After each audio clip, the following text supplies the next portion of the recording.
Howdy everybody, Steve here, KM9G. Today, I've got the Radioddity HD1 to share with y'all, and I think this is going to be another one of those great ways to get kids interested in ham radio, or radio in general.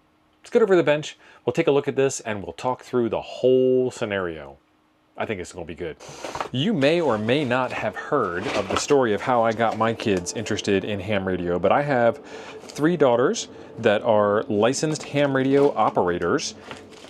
2 are general and 1 is a tech. And I think that radios like this is how it got started.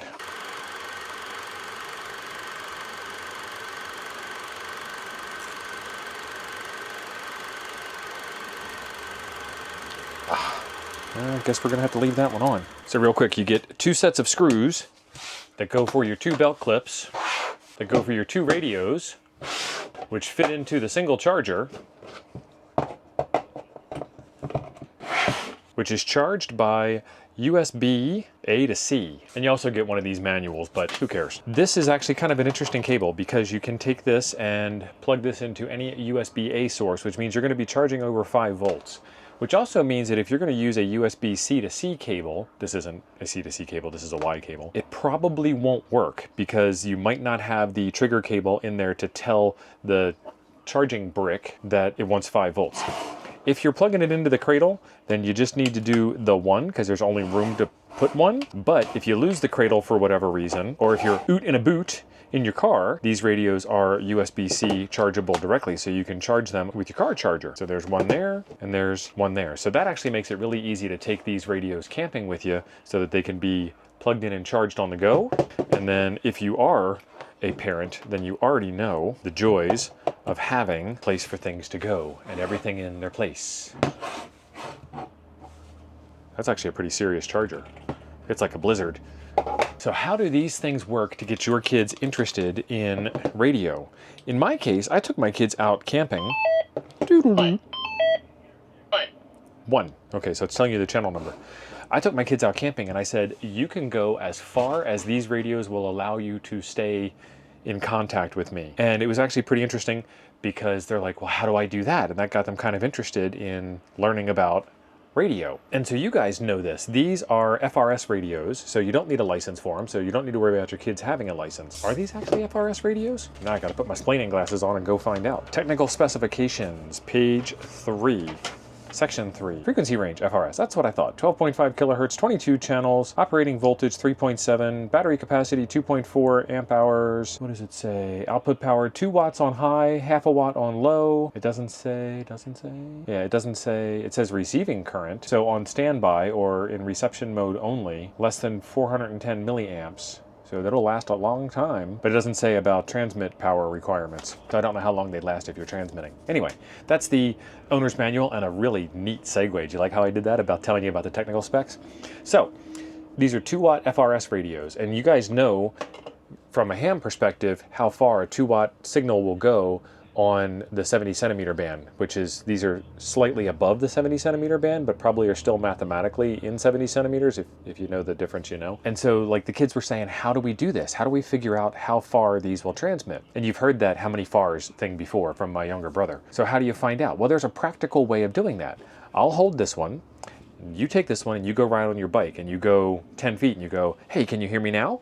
And then you go 10 more feet. Hey, can you hear me now? But it's not just that simple, is it? We know that if you go around a corner or behind a building or up a hill, down a hill, behind a hill, around a hill, wherever a hill is involved, things change a little bit. And then you can start talking about why things change. And while you're doing this at the campsite, if the campsite's at a state park, you can have this sitting there while you're doing your POTA activation. One of the things that we don't do, and I'm saying we because I'm including myself in this. I'm not just calling somebody specifically out. Nice. Check this out. So when I PTT this radio, the thing changes color and it actually vibrates if it hasn't been PTT'd in a while, which is pretty slick. So you kind of have this little call like, hey, something's going on. Testing, testing, 1, 2, 3. Testing, testing, testing, testing, 1, 2, 3. A little bit of feedback there.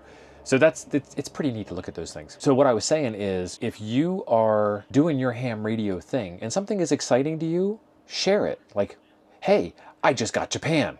Or I'm sitting here at 5 watts at a picnic table and you've got 2 watts on this thing, but my 5 watts got me into Denmark. Things along those lines. Zhuzh it up a little bit. Make it sound exciting. Share your experiences. Don't just go like, yeah, I'm going to go play radio and then disappear for a while and then come back. How'd it go? It was all right. Okay, well, you just told them that it wasn't very much fun now, didn't you? So be excited about it. Share it. Tell the world about it. Talk to everybody about it. These are a really good way that when your kids start to get a little bit older, hey, Dad, how can I go farther? Well, these are only 2 watts and these are 70 centimeters. What about 5 watts on 2 meters? How much farther can you go on 5 watts on 2 meters? Well, what if I want to go farther than that? Well, now we talk about repeaters. Well, what if I want to go farther than that? Well, now we talk about getting an upgrade and getting an HF radio. Well, what if I want to go farther than that? Well, you can't go farther than that because that is worldwide.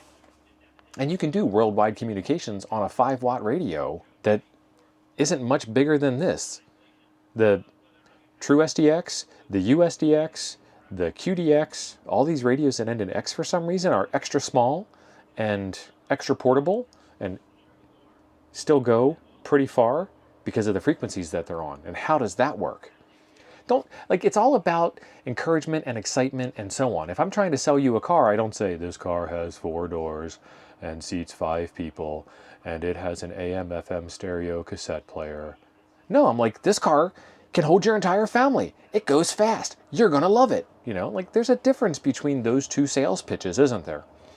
So I'm going to get off my soapbox for now, but I did want to share these radios with you and share a use case for these radios with you. And these 2 right here are going to go to my 2 favorite kids that are 7 years and younger. So I got to get these things packaged up and in the mail. I'm going to leave a link in the description below for the kids showing you on video how they're playing with these things. So that's how I'm bringing another generation of kids into the hobby.